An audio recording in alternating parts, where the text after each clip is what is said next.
Сәлеметсіздер ме, менің сүйікті оқырмандарым, және де жаңадан қосылып жатқан подписчиктерім, қош келіпсіздер деймін. Жаңадан қосылып жатқан оқырмандар орысша кетіп қалады ғой, арасында бәрібір.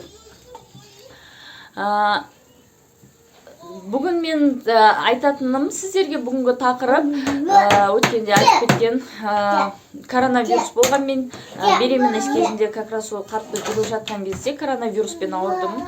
Одан кейін қазір айтам, бастапқы неделяда ол 3-4 апталық кезде, по-моему, бірінші триместрде болды. Екінші запор туралы айтып кетемін. Запор қалай болды және оны қалай жеңдім мен. Одан кейін барып жаңағы баланы генетикалық неде тексергенде, қызым незия генетикалық неде тексерген кезде мен балдарымды даун болуы бек мүмкін деп айтқан, соны айтып кететін боламын. Сосын балапандарымның полын қалай білгенімізді, УЗИға барғандағы қалай білгенімізді айтып беремін. Оның УЗИ видеосы бар еді, менде таппай қалдым, өшіп кетті ма, или басқа жерлерде облако сақтап тастағанбыз ғой әр жерге. Сондықтан қазір таппай жатырмын. Если тапсам, оны осы өзім каналыма қоямын. Таппасам, өкінішке орай жоқ. Сондықтан енді мен басында айтып кететін, өткенде алдың күні жудық қой, тойладық қой, сол тойлаудан енді есімі жинап жатырық десем да. Жоқ, арасында видео салып тұрмын ғой, көп салудың да қажет жоқ деп ойлаймын, өйткені көріп те үлгере алмайды, қайта-қайта салады деп. Шортсқа көп видео тастаймын, мынау неге тастай береді деп мындай нетпеңіздер. Просто шортстан подписчик жиналып жатыр, негізі көбінесе сол жақта жиналып жатыр. Сосын инстаграмнан да қосылып жатқан подписчиктерім бар арасында. Қош келіпсіздер барлықтарыңызға. Өзімді қысқаша таныстырып кететін болсам, есімім Мөлдір, менің жасым 36-да, күйеуімнің жасы 39-да. Біз қазіргі таңда 2 баланың ата-анасымыз. Ол эко, двойняшки, королевская деген себебім. Неге осы жайында айтып кеттім басында. Эко, королевская двойня дегенім бір ұл, бір қыз болғаннан кейін солай аталады. Оны кім атаған, не үшін, оны білмеймін, шынымды айтқанда қызықпадым да, просто солай аталады. Сол айтайын дегенім, ондай болса кеттік, бастайық. Бүгінгі коронавирустан бастайын, қалай ол мен ауырған. Как раз ол қатты жүріп жатты коронавирус. Сол кезде менде әлсіздік пайда бола бастады, денем бәрі қалтырап, дірілдеп жаңағы нете бастады. Сосын сразу бірден қорқып мен Екаметтегі врачыма звондадым. Осындай жағдайлар кеткен жаным. Осындай жағдайлар болып жатыр менде деп. Ай, көркен, нельзя. Күшім, қарана, ана жақта қарашы балапан. Мен қызым торт пісіріп қойыпты. Бенжімеңіздер қазір. Жуындырып келейін. Содан кешіресіздер, осылай бөлініп тұрады. Өйткені бала-шаға бар қасымда, тағы да айта кетейін. Содан Екаметтегі врачыма звондадым. Осындай жағдай болады, мүмкін коронавирус болуы мүмкін, не істесем болады деп сөйтіп едім. Ұмытып қалдымшы, осы дайындалмайтын жан, дайындалуға да уақытым жоқ, мен шынымды айтсам бар ғой, дайындалуға да уақытым жоқ. Если керек болып жатса, сұрайсыздар, грипп, анау-мынауға ішетін өзі шай бар, ешқандай балаға зияны жоқ. Соны ішіңіз деді, лимон мен шай ішіңіз деді. В общем, если температура болып, прям қоймай баратса, парацетамол ішсеңіз болады деді. Менде прям андай температура шығып, прям андай қатты болған жоқ. Легкий формасы болды деп ойлаймын, өйткені менде иммунитет өте жақсы.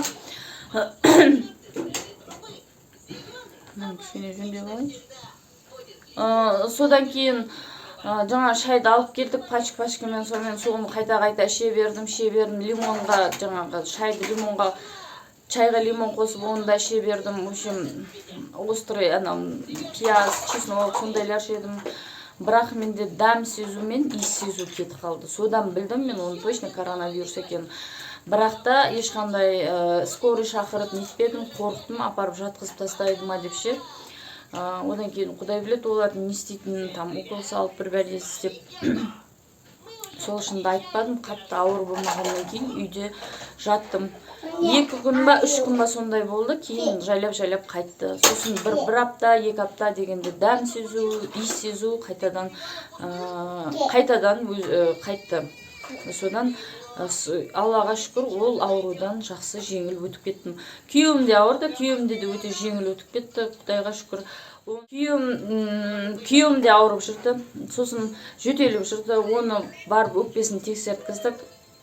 Өкпесінде ешқандай ақау жоқ, бәрі жақсы деді. Солай аман есен өтті коронавирустан.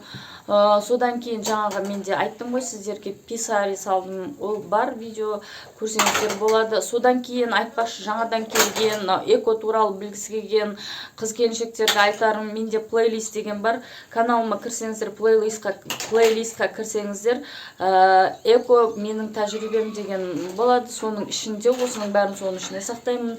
Бірінші басынан бастап көрсеңіздер, менде бастапқы қалай бастадым, соның бәрі айтылып кетілген, есіме түскен бәрін мүмкіндігінше айтып жатырмын. Если ұмытқан жерлерім болса, қателесіп жатқан жерлерім болса, кешірім өтінемін. Оны қайтадан жаңағы личкама жазып па, немесе осы менің астына комментарий қалдырсаңыздар, міндетті түрде жауап беремін. Солай жаңағы ИЦН дегеннің бәрін айтып кеткенмін, шейканың қысқалығын, осындай угроза барлығын. Ода видеолар бар, сондықтан айтпай арғарай кетеміз. Запора айтайын, жаңа менде аяқты көтеріп қойып жат дегеннен кейін мен аяқты көтеріп қойып жаттым, бірақ кішкене тамақ істеп, ары-бері сәл үйдің ішінде ары-бері жүрдім, бірақ далаға шығып, былай, в общем, активностьтың бәрін алдын серуендеп, күнде кешкісін күйеуіміз екеуміз серуендеп жүретінбіз. Соның бәрін қойдым, жаттым, аяқты көтеріп қойып. Ол кезде диван болатын, мына жерде диванда. Аяқты көтеріп тастап жаттым, содан менде запор пайда болды. Өзімде негізі ондай проблема болатын, проблема болғанда қатты емес тұғын, арасында сондай болып тұратын. Содан кейін, мына жағдайдан кейін ол қатты өршіп кетті десем болады. Сөйтіп жаңағы бүкіл интернетті ақтардым, как седі, қазір біз не қыламыз, сразу интернетті қараймыз, не істесем болады, қалай деген сияқты. Микроклизма, анау, мынау, дәрі, неше түрлі қымбат, күнде тасыды күйеуім. Ешқайсы көмектеспеді, клизмада бәрі кетті. Қуанышқа бәрі кетті, в общем, ештеңе көмектеспеді. Енді не істеймін, народный средстволар, айранға май бар ғой, тамаққа қосатын май. Соны айранға қосып, енді прям ана жүркеншті болса да көзді жұмып кешіресіздер, как всегда, техникалық ақаулар болып жатыр. Содан күйеуім де қиналып кетті, мен де қиналып кеттік. Екеуміз ол дәрі тасумен қиналды, мен көріп одан бетер.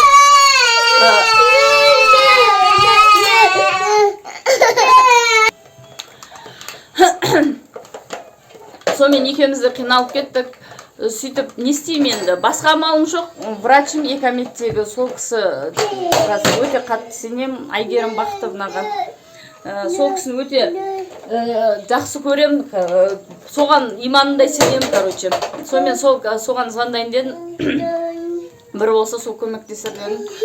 Сөйтінде звондаған едім, айттым, пикалакс деген дәрі бар, капля деді. Содан, инструкциясында бар, қанша себетіні қалай деген бәрі көрсетілген. Сол көмектеседі деді, бірақ надеждам бәрін уже теряться етіп алдым. Сенім прямо ана дәріге уже қаншаусын көргеннен кейін уже қорқып тұрмын ғой, бұл көмектеспесе не істеймін деп ше. Негізі өте қиын болады деген, басына түскендер біледі оны. Содан мен жаңағы пикалаксты алып келді кешке күйеуіме жазып жібердім, осындай деп алып келді. Бағасы нормально, әжептеуір тұрады, қазір қанша білмеймін, қазір барлық дәрілер қымбатталу. Кішкентайы бар, үлкені бар. Сол күні қостым, сөйтіп 7-8 сағаттан кейін әсер етеді деді. Мен ол инструкциядағы как всегда айтқанынан қосып жібердім. В общем, сол қысқа ұзын сөздің қысқасы, сол пикалакс маған өте қатты көмектесті. Оны өзімен бірге роддомға да алып кеттім. Ол жаңағы кесаревадан кейін или босанғаннан кейін әйелдерде ондай болады деп естідім де, жаңағыны алып кеттім. Ол жақта да көмектесті. Ол жақта қасында жатқан келіншектерге де көмектесті. Одан кейін ауылға кеттік. Ауылға босанғаннан кейін ауылға кеттік. Ауылда мамам қарады. 40-нан шығарып, сол жақта 2 ай, 2 жарым айдай болып келдік. Ол туралы да айтып берем. Сол кезде жаңағы ауылдағыларға көмектесті. Сондай проблемасы барларға шын айтамын, өте қатты көмектеседі. Если сондай жаңағы не іздесеңіздер көмек, әр дарына нетіп, ақша құртуға қажет жоқ, сол көмектеседі 100% дегім келеді. Гарантиясымен. Содан кейін сөйтіп жүрдік, сосын барып балдарды гендік тексеруге жібереді. Государственный поликлиникаға учетқа тұрдым ғой, солар жібереді. Соған бардық, барған еді. Ол да менің үйім жанында. Біз өзі центрде тұрамыз, Алматының ше. Барлығы мынау қол жетімді жерде, 2 аттасаң жетесің. Ол мынау вообще жап-жақын үйіміздің жанында, сол жерге жіберді бізді. Барып тексерілдім, сөйтсем жаңағы не үшін айтты ол ондайды білмеймін. Балдарды кәдімгідей оған онша мен мән бермедім да, оның сөзіне ше, сенген жоқпын. Сосын барып сенбегеннен кейін ұмыт қалыптым. Не үшін болмайтын бір нәрсені айтты. Бұндай баламның ұмыт кетіппін. Баламның почкасын, бір почкасында бір не болады. В общем, бір ол балдарда болады екен көбінесе. Ол бірақ туылғанға дейін жоқ болып кетеді екен. Туылғаннан кейін УЗИға түсіріп көрсетсеңіздер, ондай қалмайды екен. Сондай ол жаңа жап-жас қыз отырған, жаңа генетик отырған. Бұл не үшін анау-мынау десем, мен интернеттен көрген осындай деп, оның бүйтіп қорқатын несі жоқ, апарып туылғаннан кейін тексердіп, почкасын тексертсеңіз болады деп айтқанда, неде, ютубта. Енді сосын мен маманың алдына барып тұрғаннан кейін сұрайын дедім ғой. Енді ана қыз менен жас, шынымды айтсам, маған менен жас көрінді енді. Сұрайын дедім да, ол неден болады, өстіп көрсетті УЗИда деген едім. Ол көбінесе даун балдарда болады. Мүмкін сіздің балдарыңыз даун болуы мүмкін, бірақ сіз уайымдамаңыз дейді да маған. Балдарыңыз даун болуы мүмкін, бірақ сіз уайымдамаңыз дейді да маған. Біздің айтайын ба, біздің государственный бәрі емес, бірақ көбісі деп айтайыншы. Государственныйда жұмыс атқаратын мынау қалай айтсам болады өзім, мәдениетті түрде ше. Маман сымақтар ше, осы медицинаны бітірген маман сымақтар, әкесінің ақшасына бітірген маман сымақтар қолдарынан таста келмейді, осындай адамды қорқытып, үркітумен айналысады. Ол бірінші рет емес қой, бұл менің жағдайымда ғана емес, көп келіншектерді осы государственный поликлиникаларда осылай қорқытады.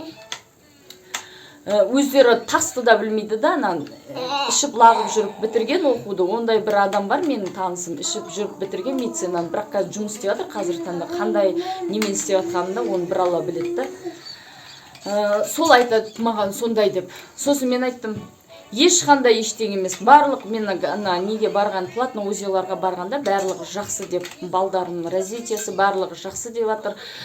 Оттай берме, өзің даунсың дедім мен оған. Дәл үстіп айттым. Өзің сен даунсың дедім. Қатты жыным келді, ашуым келді бар ғой. Одан ары нетейін деп едім, өзімді бастым, бәрібірден деп қой деп.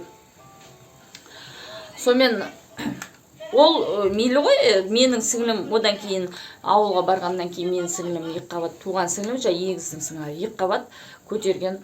Барса жаңағы айтыпты УЗИда. Ол әлі 16 апта, 12 апта ма, құдай-ау, әлі адамда емес қой, әлі не ғой. Айтыпты, бұның на жерінде мойында грижасы бар, бұл ауру болады, бұның еш жері дұрыс сау емес, урод деген ғой, короче, ауру деген ғой. Ана уайымдап, жылап, көзінің бәрі ісіп кеткен, түнімен ұйықтамаған келген, не істеймін деп. Алдырып таста деген ғой, ауру баланы. Сосын мен айттым, маған да сөйтіп айтқан, олар оттай береді дедім. Олар құдай ма екен не? Бұл әлі адам болған жоқ қой, көресің әлі басқа УЗИ-ға апарып Шымкентте тұрады ол сіңілдерім. Шымкентте ең жақсы менмін деген УЗИ ақша платныйға алып бар дедім. Бізде сол ғой, бір нәрсесі платныйға жүгіреміз, сол государственныйға сенбейсің, өйткені қолдарынан тас келмейді. Сонымен алып бар дедім, соға апарып тексеріп көр дедім. Байыбына бармай, бай балам сама дедім. Ана сау ішіндегі шарананы өзің ауру қыласың дедім. Сөйтіп успокоить етіп, ол өз-өзін сразу есін жинап алып ана жерде. Сонымен барып Шымкентте неге жазылып барған ғой, сөйтсе бәлесте жоқ жабырға. Қазір туылды ол қыз, қазіргі таңда қақаңдап, айтпай, Құдайға шүкір, денсаулығы да жақсы, түрі әп-әдемі, ең сұлуы ішіндегі қызының балдарының жүр, Аллаға шүкір. Солай. Содан кейін дауымды айтып кеттім. Одан кейін пол детей, балдардың қыз, ол жынысын қалай білгенімізді айтайын. Ол біз неге барғанбыз? Мен қайта-қайта шейка-матканы тексеріп жүрдім, жатырдың шейкасын писари қоймастан бұрын. Писари туралы айтып кеткен, көрсеңіздер болады. Ол не үшін деп. Писари қоймастан бұрын жаңағыны нені УЗИ-ға қайта-қайта барып тексертіп жүрдім. Сол кезде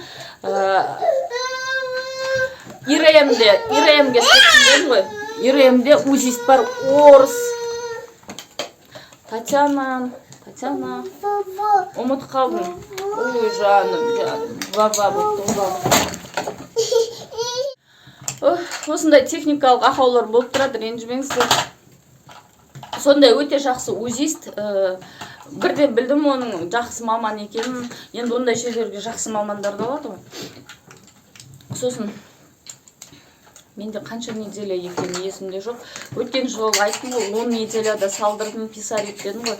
10 неделяда салдыр деп айтты дедім ба. Содан бастап, тексеріп тұрдым ғой қайта-қайта. Қазір ерте әлі біраз көрек тексеріп, біраз құлайсың қызым ары қарай. Сосын саламыз деп, өзіміз бақылап тұрамыз, сосын саламыз деп айтты. ИРМ-де врачтар үстіп кетеді бұлар. Үстіп, жағаласып, бір нәрсе түсірсең, атак отырады. Мультфильм көріп, өз алдарына ше. Бір нәрсе істей қалайын десең, или біреумен телефонмен сөйлес қалсаң, видеомен сөйлес қалсаң, осындай болып кетеді тірліктің бәрі ше. Инстаграмға неге сториске не қойып едім ғой? Видео. Сондай ғой мен тура.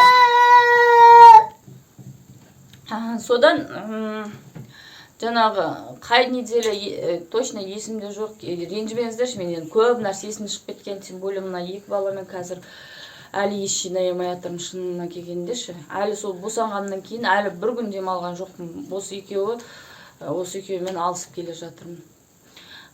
Содан кейін жаңағы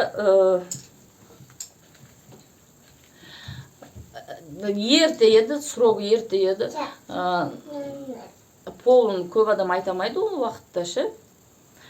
Сосын сұрадым, полын біліп бере аласыз ба дегенім. Қазір деді да. Көрді да. Мальчики, девочка деді маған. Точно дегенім. Точнее не бывает деді. Өзімді біліп тұрмын ғой. Өзімде алдын ала біліп тұрмын ғой. Оны қалай білгенім де бар видеосы көрсеңіздер болады.